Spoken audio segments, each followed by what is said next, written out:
सरकार है वो आपसे आपकी पहचान पूछती है। इस नस को काटिएगा तो इसमें खून मेरा भी लाल है और आपका भी लाल है। ये खून हिंदुस्तान के लिए, लेकिन हिंदुस्तान के लिए मेरा भी धड़कता है और आपका भी धड़कता है। सभी का खून शामिल है यहाँ की मिट्टी में, किसी के बाप का हिंदुस्तान नहीं है।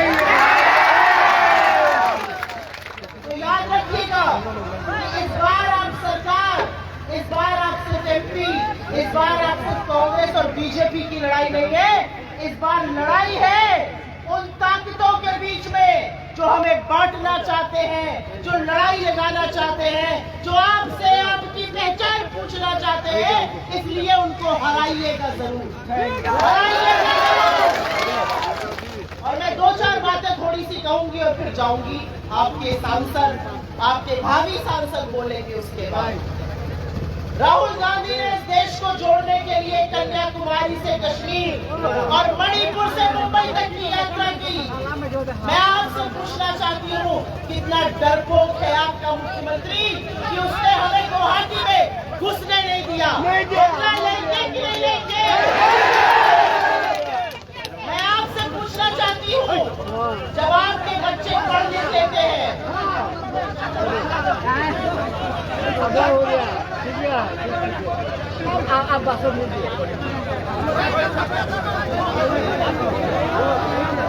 मैं आपसे पूछना चाहती हूँ, जब आपके बच्चे पढ़ लेते हैं, उनकी नौकरी कब बन जाता है?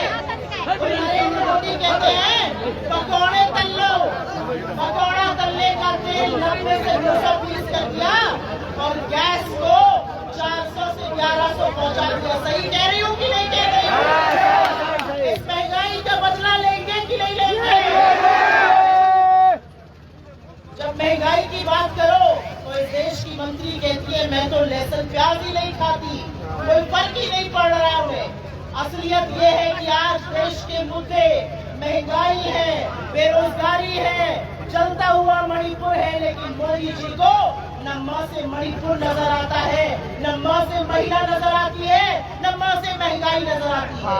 उनको माँ से सिर्फ और सिर्फ हिंदू मुसलमान नजर आता है, उनको माँ से हिंदुस्तान पाकिस्तान नजर आता है, उनको माँ से हर वो चीज नजर आती है जिसके कोई मायने नहीं। लेकिन राहुल गांधी ने और कांग्रेस ने और प्रद्युत जी ने ये ठान लिया है कि ये चुनाव आपके हक का चुनाव है, ये चुनाव महंगाई के खिलाफ है, ये बेरोजगारी के खिलाफ है, ये जुमलों के खिलाफ है। तो सवाल पूछूंगी, जवाब वो दीजिएगा, उसी में चुनाव का नतीजा है। 2014 में जब प्रधानमंत्री बनने वाले थे तो कहते थे 15 लाख सबके अकाउंट में डाल दूंगा। 15 लाख आ गए? 2 करोड़ सालाना रोजगार बनाऊंगा, अभी तक 20 करोड़ बन गए होते। 2 करोड़ रोजगार मिल गया? रुपया और डॉलर को 1 कर दूंगा, रुपया को 84 पहुंचा दिया। पेट्रोल और डीजल 35 पर बिकेगा, पेट्रोल का सेंचुरी लगा दी। विराट कोहली सेंचुरी मारे ना मारे नहीं पता, लेकिन पेट्रोल से तो सेंचुरी मोदी जी ने लगवा दी।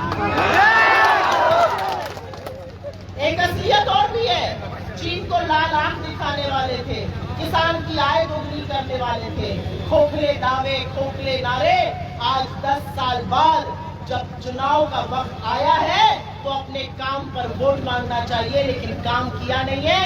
तो आज भी सिर्फ कांग्रेस को कोसेंगे, नेहरू जी को कोसेंगे, लेकिन असलियत यह है कि 70 साल में इस कांग्रेस पार्टी ने इस देश को बनाया, इस देश के हर वो संसाधन बनाए जिसको आज आप बेच रहे हैं, अपने मित्रों को बेच रहे हैं। असलियत यह है कि 1947 में जब ये देश आजाद हुआ और जवाहरलाल नेहरू यहाँ के प्रधानमंत्री बने तो वो तो नहीं रोते थे, वो तो नहीं कहते थे 200 साल की गुलामी है, मैं क्या करूं। उन्होंने इस देश की नींव रखी, IIT बनाए, IIM बनाए, अस्पताल बनाए, भाखड़ा नंगल डैम बनाया, इसरो बनाया, देश को चांद पर पहुंचाया।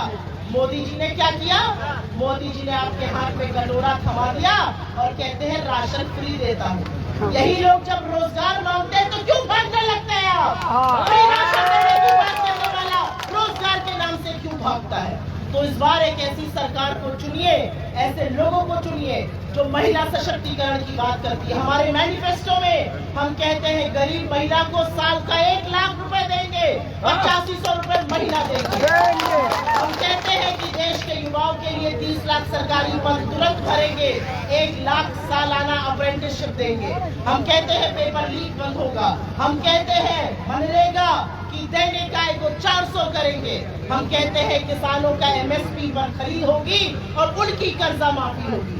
ये अडानी की सरकारें, ये मित्रों की सरकारें, ये वो सरकारें जिन्होंने कोविड के दौरान आपको इंजेक्शन के लिए, ऑक्सीजन के लिए दर दर भटकाया, आपको पैदल सड़कों पर चलाया, उनको निकाल फेंकिए इस बार।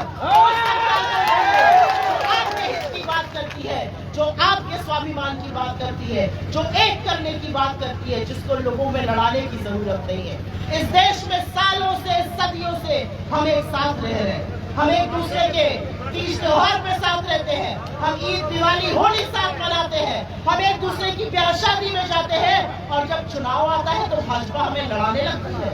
मैं फिर से पूछूंगी आपको, इस लहू को काटिएगा तो लहू हिंदू का भी लाल निकलेगा और मुसलमान का भी लाल निकलेगा। इस बार प्रद्युत जी को चुनिए, वो आपकी आवाज है सदन में, आपके विकास की आवाज है। कांग्रेस और इंडिया गठबंधन की इस देश को जरूरत है। इस देश को अगर बनाए रखना है, इस देश के संविधान को बचाए रखना है, तो आपको कांग्रेस पार्टी को जिताना पड़ेगा। आप सब ने मेरी बात